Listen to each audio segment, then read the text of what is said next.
Sociální sítě. Spoustu učitelů je využívá ke komunikaci se svými mladými studenty.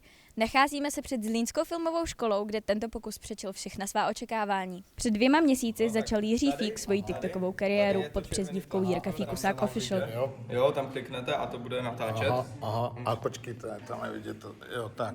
Po pár dnech začal Jiří Fík natáčet krátká videa i ze života mimo školu. Dnes profil Jirka Fíkusák Official sleduje přes 97 000 uživatelů, kteří mu během jeho vysílání posílají peníze. Tak 100 000 ružiček, chcete to vidět, posílejte love a chci vidět nějaký pořádný support, ne jak před chvílí. Zeptali jsme se studentů, jaký mají názor na působení jejich učitele na sociálních sítích. Jo, mám rád a začal to teprve před 2 měsíci a teďka mám už 100 000 sledujících skoro. A je to frajer, jo. Konečně to ty učitelé jako s dobou trošku, fakt kamarádky mi závidějí, že mám tak slavného učitele, jako je to fakt frajer. Jako mně už to přijde fakt trapné. On v těch hodinách už víc natáčí ty TikToky, než reálně vyučuje. A co si myslíte, že stojí za jeho úspěchem?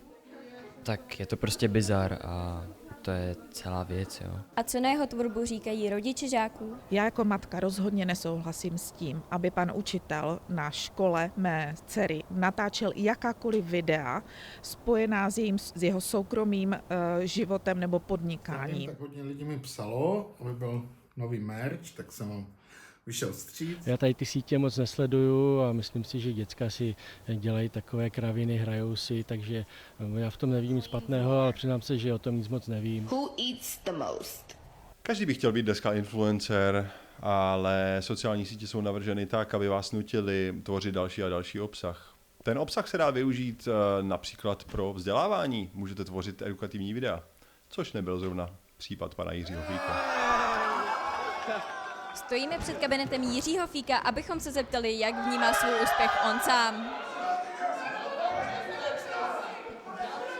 Proč jste se rozhodl začít působit na sociálních sítích? Mě do toho trošičku tak jako navezli studenti, oni mi ukázali ten TikTok a já jsem si říkal, že se tak jako na to navajbím a že se přidám k té komunice. Co si myslíte o názorech, že je vaše tvorba bizarní? Bizarní? WTF? Bledá závist. A jaké jsou vaše další plány do budoucna? Už jsem se domlouval, že budu dávat výpověď a budu se tím živit.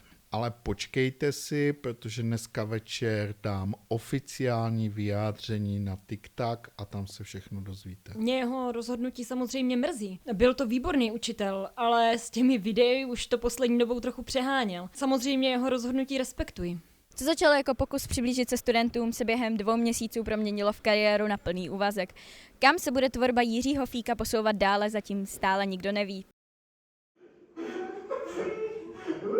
Čtvrtka? Tak asi 4. To vypadá dost nechutně, ty.